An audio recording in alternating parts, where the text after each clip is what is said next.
Alright, so this is basics 24, the very last one. The first one up here is solve a logarithm, and I've been nice giving you that. I'm hoping it sticks around by EOC. But here's my base, here's my argument, here's my exponent. So 2 is my base, the exponent is 6, and it's got to equal 2x plus 5. Now 2 to the 6th, if you go push buttons, ought to be 64. It ought to be, but I'm pretty tired, so 2 to the 6th. Yeah, 64. So 64 is 2x plus 5. We're going to subtract 5. 64 minus 5 is 59. Now we're just going to divide by 2. And I am not going to worry about wasting time on a decimal, 59 halves. You want to type in, you want to give me like 29.5, so be it. Number 2 would be done using a calculator. You do have to understand your notation. You're using x to the power over root.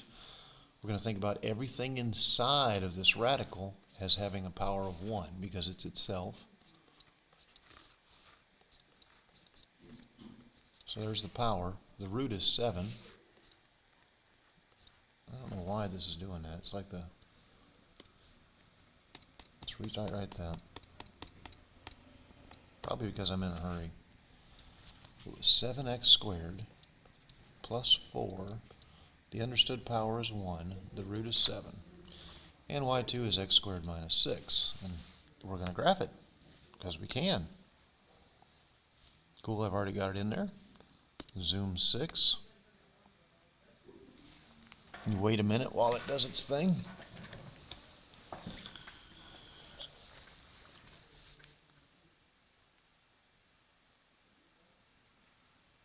Then we can do our second trace 5, which I've done 100 times with y'all. Get close, press enter 3 times. We got about 2.7908. Instructions say fourth decimal.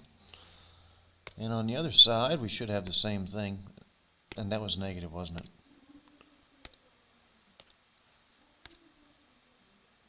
Second trace 5. It's like my little cursor's off today.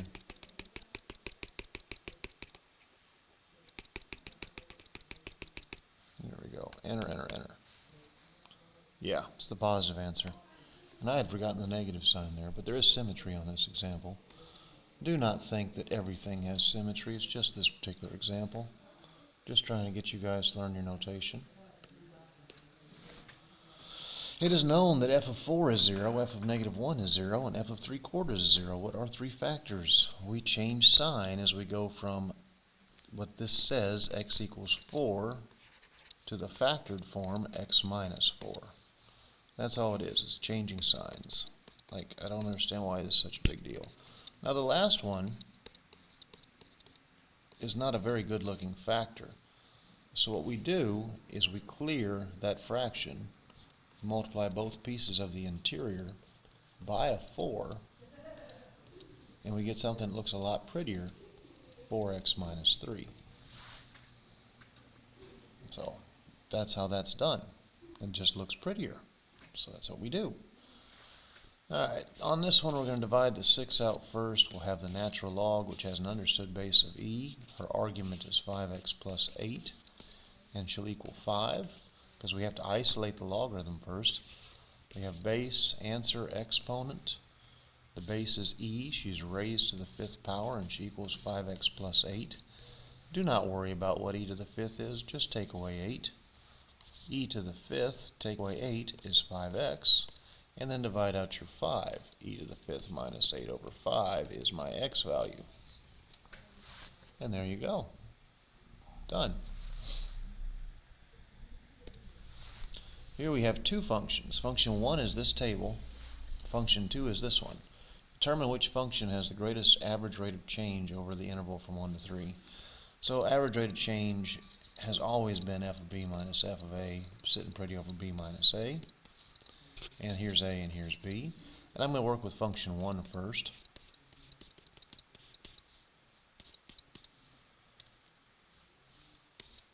b is 3, a is 1.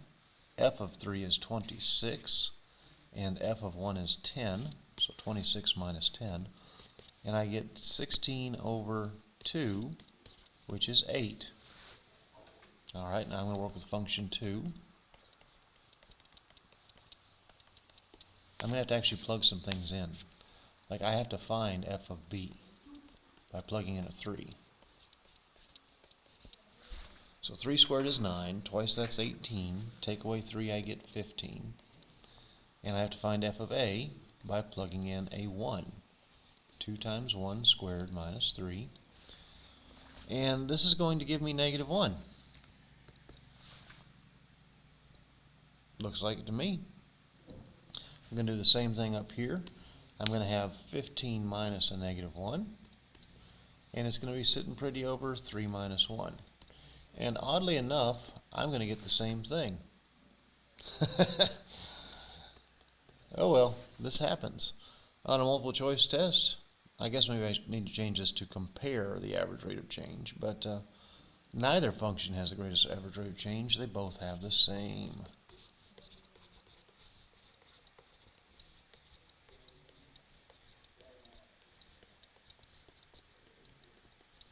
Over the interval from 1 to 3. Unless I made a mistake, and I don't think that I did. Alright, I got time to do one more before second period starts. Solve this thing using the quadratic formula. G is x equals negative b plus or minus square root b squared minus 4ac all over 2a. And plug into that thing and go. So opposite of a negative 13 is a positive 13. If you're going to square a negative, wrap it in parentheses. A is 5, C is 5, and it's all over twice of 5. Now inside this radical, you've got 169 minus 100. 13 squared is 169. And 4 times 5 times 5 is 100. So 169 minus 100 is going to be root 69. So we have 13 plus or minus root 69, both pieces over at 10. And root 69 is divisible by 3. It's 3 times 23. It's done. That's where it stops. So,